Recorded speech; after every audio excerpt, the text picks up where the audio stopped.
Hello and welcome to Dxtory. Dxtory is a movie capture tool only for DirextX and OpenGL applications. It works similarly to many other capture programs, notably Fraps, but has many more features. Arbitrary cropping and free scaling are supported within the program. The program is relatively complex for beginners, but offers many features that more advanced users may find important.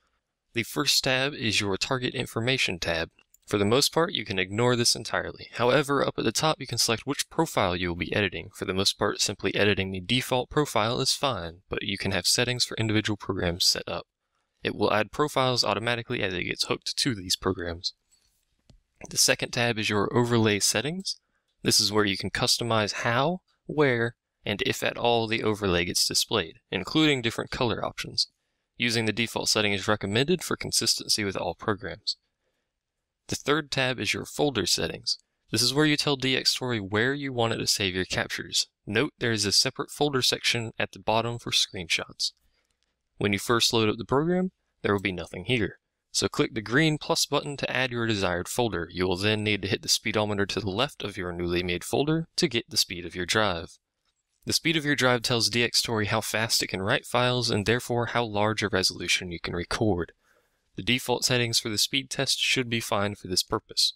The fourth tab is for all your hotkeys. This is fairly self-explanatory. It's recommended by the creator of the software to have a hotkey for each individual option, because having none acts as a zero key, and it can be triggered. However, you don't actually need to do that. It's just for safety measures, really. The fifth tab is your video capture settings. Here you can set which codec to use, including compression-based codec. If your codec supports it, you can also set keyframe rates, quality, and data rate. You can also set up clipping to remove the outer edges of your video capture, and margins to add to the outer edges. On the right side, you can set the capture frame rate, file and or direct show output file format, and other options such as scaling below that. If you're using complex multi-drive recording setups, you will want to set file format to raw cap and use the pink raw cap conversion tool in the bottom left of the program window. This tool will be explained in a separate video. If you want to output to live streaming software such as XSplit, you will want to take direct show output and set up the yellow video setting tool in the bottom left of the program. This will also be explained in a separate video. The sixth tab is your audio settings for video capture. Here you can add audio streams by clicking the green plus, set up push-to-talk, formats, and the device to be recorded.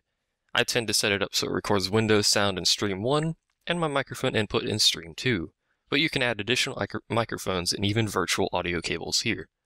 The seventh tab is for screenshot settings. Most of this is pretty simple. You can set formats, auto-repeat intervals, scaling, clipping, etc. High-speed screenshots will continue capturing screenshots as far as I can tell each frame while the key is pressed. You can set it so it stops after 50 captures instead of simply until you let go of the key. This can be used to make animated images pretty easily. Your eighth tab is your advanced settings. Most of the time you won't need to tweak these. However, here you can also limit your frame rate and set the number of processing threads used for encoding. This would be important if you are using heavy compression or of video during recording. Your ninth tab is your global settings. You'll likely not even look at this tab, but you can set it to not automatically check for updates here if desired. The 10th tab shows license information as well as buttons to generate text files to be used with support or bug reporting, a general log, and an error log. Dxtory is relatively complex to set up at first, but offers functions and flexibility that are unmatched when it comes to efficient DirextX and OpenGL recording. It has a free trial which simply places a watermark on your video, and the full program costs 3,600 yen, about $42 US at this time. I hope this helped you guys. If you have any questions, feel free to ask them in the comments and I will try my best to answer. Thanks for watching and have a great day.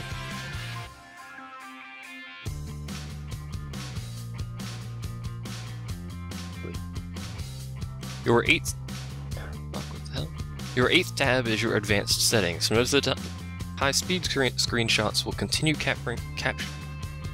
The sixth tab is your audio settings for video capture. Here you can add audio streams by clicking the green plus. Set up to push-to-talk, formats,